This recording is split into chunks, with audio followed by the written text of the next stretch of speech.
Okay, it's looking like we're going on live.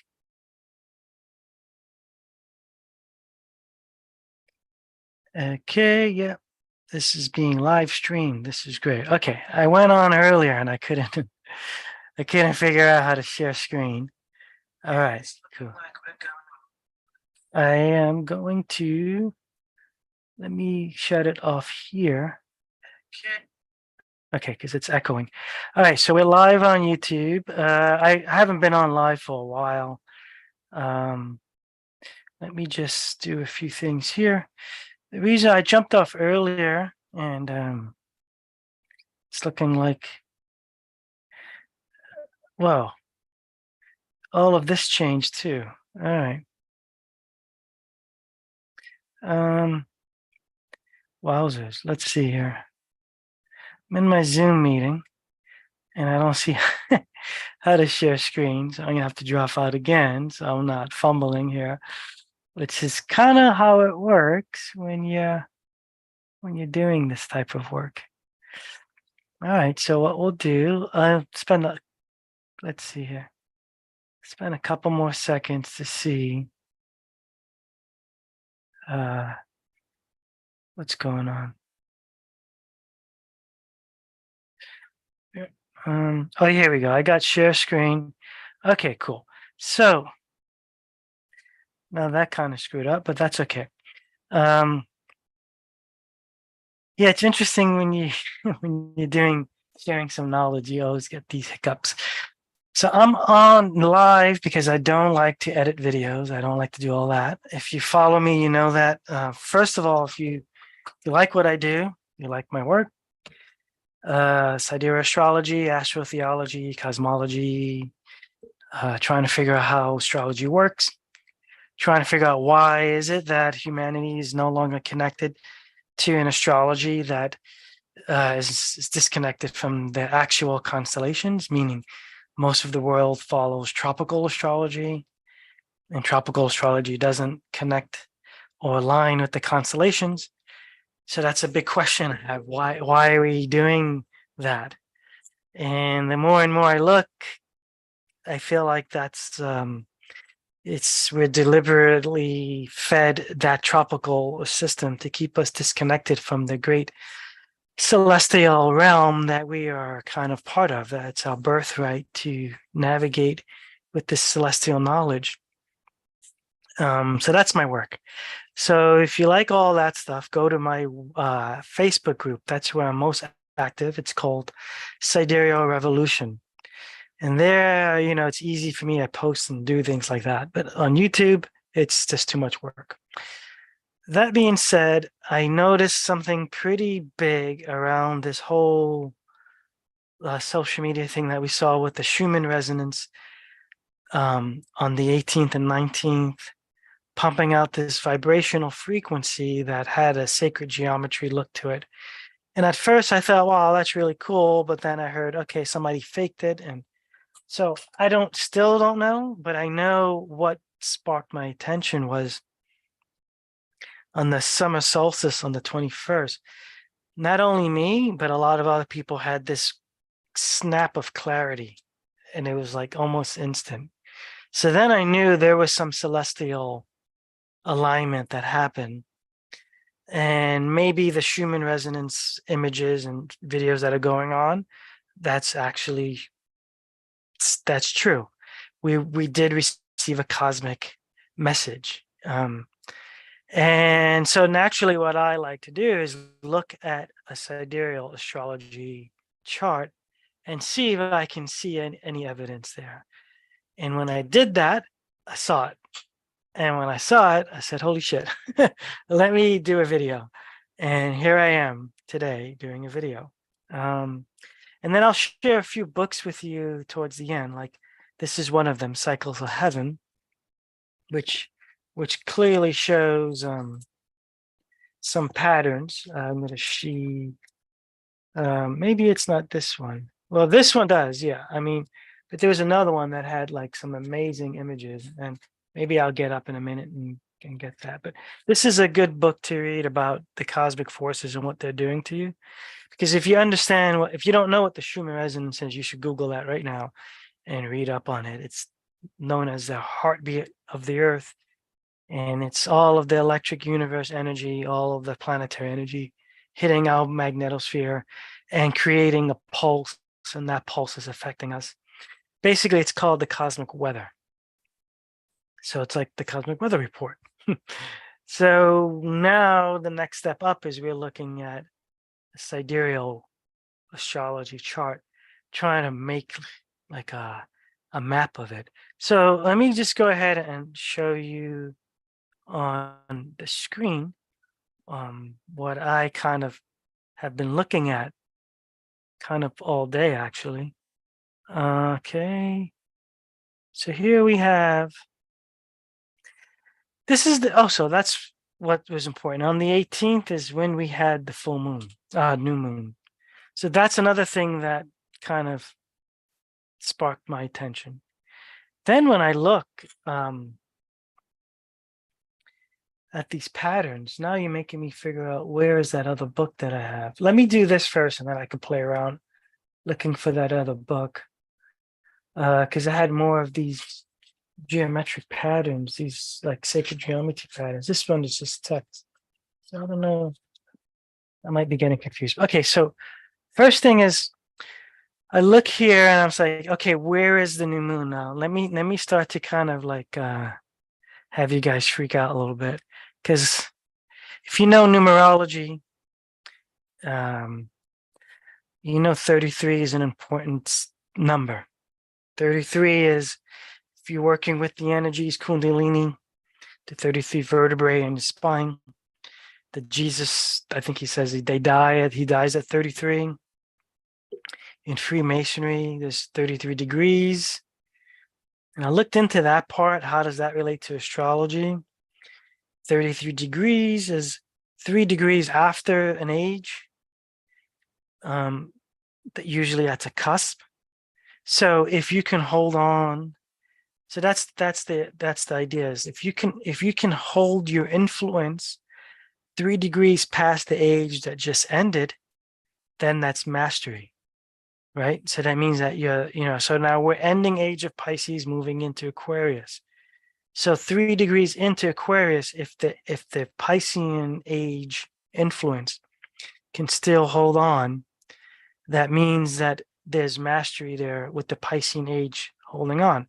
But then eventually it has to let go. So that I read this in the book, and I forget what book because I'm doing this on the fly. It was an astrotheology book, and it said that number relates directly to the ages. So here we have the new moon on the 18th, 33 degrees Taurus. Now, again, remember, this is true sidereal astrology. This is not tropical astrology. So I think tropical astrology was putting that in Gemini, that last new moon. So what's also really interesting is here's where we start to kind of look at things. Here's the new moon, right? Was the sun and the moon are conjunct. In, right, 33. In between the star Sirius, SIR, 14 degrees Gemini. And then Almahim, that's the belt star of Orion where the nebula is, okay? 30 degrees. Now, in ancient Egyptian mythology, cosmology, astrotheology, Orion is Osiris. Sirius is Isis. So immediately I look at this time and I go, the new moon is sitting in between the gods of heaven, or the gods and goddesses of heaven, Isis and Osiris, the queen and king of heaven. This new moon is sitting there. So I'm like, okay, wow, great. Then you look at the positions of Mars, 1 degree Leo, and Venus in Cancer. Okay. So let me get the disappearing pen. So right off the bat, I look at this. Mars and Leo, that's the heart energy.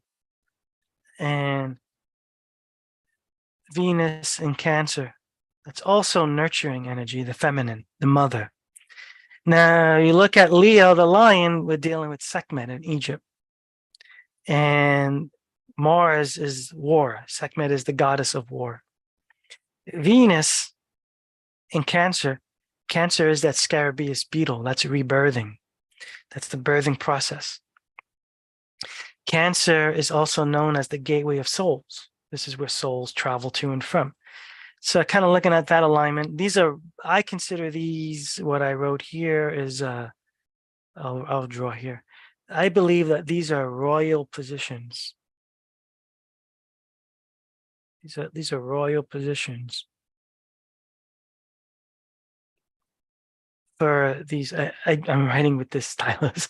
So I'm looking at this thing. These are royal positions. It's part of a merkaba. This is where it gets really interesting. So of course we know Mars and Venus, masculine, feminine, divine masculine, divine feminine.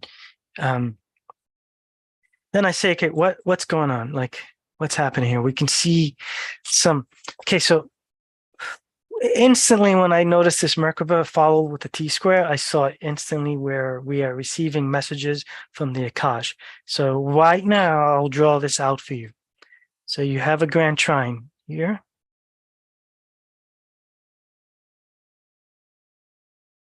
Here. So I go, okay, that's great. And it's connecting this divine feminine masculine energy to the Chiron healing energy to the galactic center of Fucus, right? So that's a pretty cosmic healing grand trine on its own, right? So now a Merkaba, what Merkaba is two grand trines, one up, one down. I see these a lot in natal charts. I have one in my natal chart. So this Merkaba is kind of broken, which is what's interesting. I'll show you. So here you have it hitting, this Merkaba hitting the new moon, coming up to the south node in Virgo, remembering divine Sophia cosmic creation. Look up Virgo, go deep into it. Don't just look at astrology books. That's another thing when you study astrology, especially with me, we actually don't study with astrology books. We study with astrotheology books. We study with cosmology books. We study with science books because we're understanding the laws of the universe. We're not understanding how to read a natal chart. We understand the laws of the universe, then we can read a natal chart. Understanding laws of the universe. That's how you read a natal chart. Okay, so, and it comes down to Saturn. Oh, hang on, let me, I'm drawing like kind of like my computer is up so I can see better. It's a little off too. So usually, okay, usually if we're going to complete this, I'll go like this. You would have something coming down and hitting another planet, right? It would hit that. So Saturn would be trining the moon, the new moon, and that would complete the Merkaba. But it's not, right?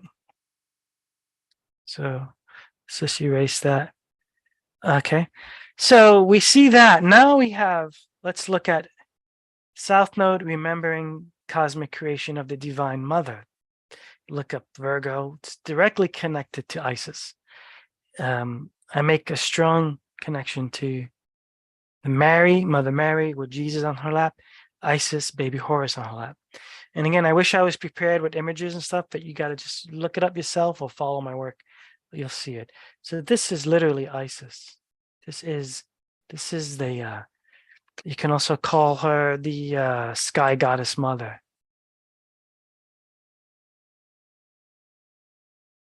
This is the image that you see on the ceiling of all the Egyptian temples when the sky goddess mother is swallowing the sun and it's being reborn again in the Cancer constellation with as a winged disc, as a scarabaeus beetle.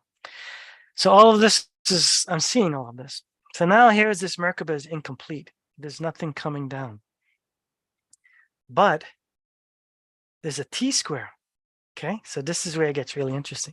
There's a T-square with Neptune in Pisces down to this new moon, hitting the galactic center, which is where the Merkaba is. Hitting, okay, hitting Neptune, back down, back up.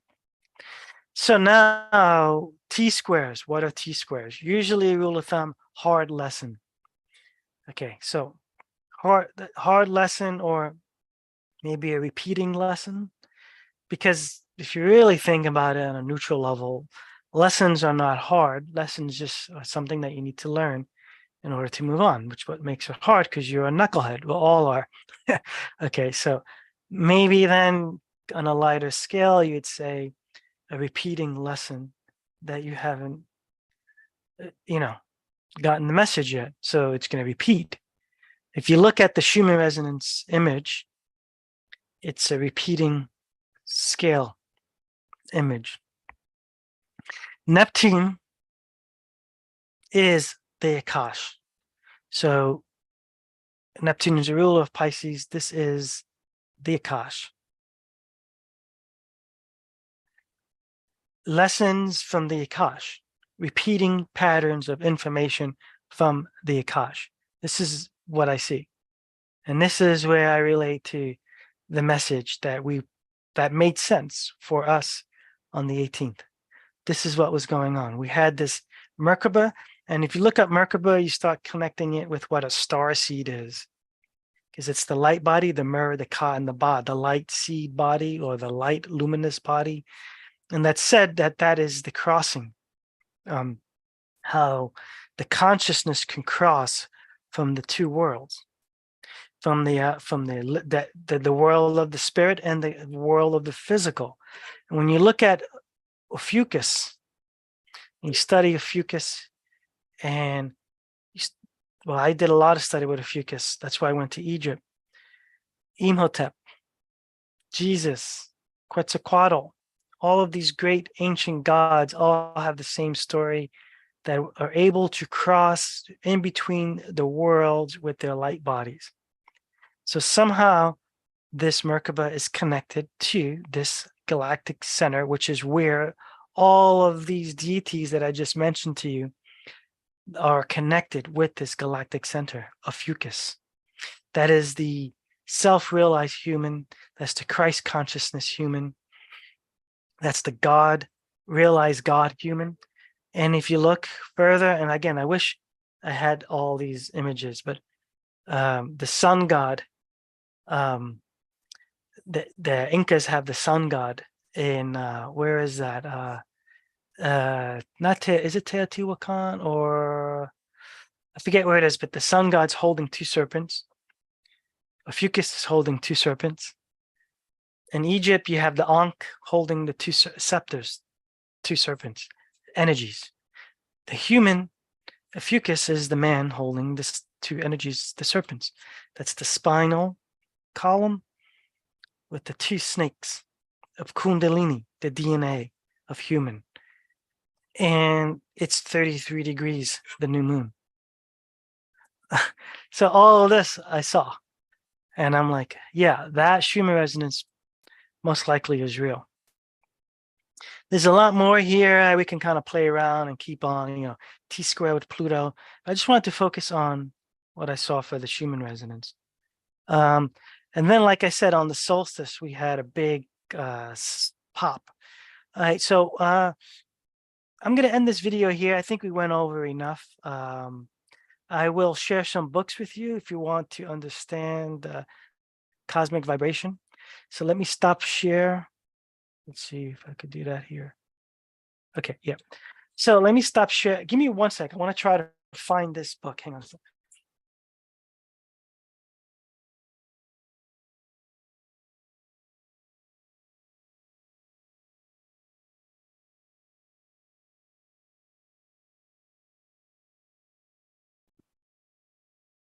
This is it. I found it.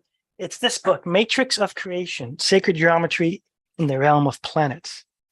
And here is what I was talking about. You can see, that's the Venus pattern, Venus, Sun, Earth dance. We have some Jupiter dances here. So we have all these patterns, these planetary dances that are being viewed in the sky and mapped out. I'll show you another one. There's this Jupiter, Saturn dance. So all of these create vibration. So just spend time with this book. I spent a lot of time with this book to understand how astrology works through vibration. Okay, so that's one, Matrix of Creation. Two is this one, The Cycles of Heaven, Cosmic Forces and what they are doing to you. Okay, so get that one. This is the guy who created the planetary gong. So if any of you guys have gone to a gong bath or whatever, and you don't know what the hell is going on, but they have planet symbols on them, this guy created that by figuring out the harmonic frequencies of these planets. So it's a great book, short read, real quick. These are my two favorite books that have proven astrology. This is Cosmic Influences on Human Behavior by Michelle Guaquilin. This is a study, peer-reviewed scientific study. That study was called the Mars Effect. So you can look all of this up. You'll get a lot of information online, but this book is amazing. All right. Then another book is this, Scientific Proof of Astrology. Talks about everything vibration, how astrology works. And this is, he is the whatever observatory in the UK. He was the director of an observatory of the UK. So it was pretty controversial for him to write this book on astrology when he was actually an astronomer and astrophysicist, I think. So that's kind of taboo because we clash with science. And I think we clash with science because of the tropical debate. Because, when the new moon happened, people were going new moon in whatever, Gemini. And every astronomer knows the new moon and the sun was in Taurus. So it's like astrology is bullshit. Like simple, So that's a problem, because astrology and astronomy was one science before. And now it's not. It's so disconnected. I think it's all on purpose. Anyway, so I just wanted to share that with you. I don't have any real big deal. I just wanted to go over what I saw and the solstice, and it's definitely some type of repeating pattern of remembering or activation, and there's proof with astrology what just happened on the 18th and the 19th. All right, I hope that was good, and I'll see you guys soon.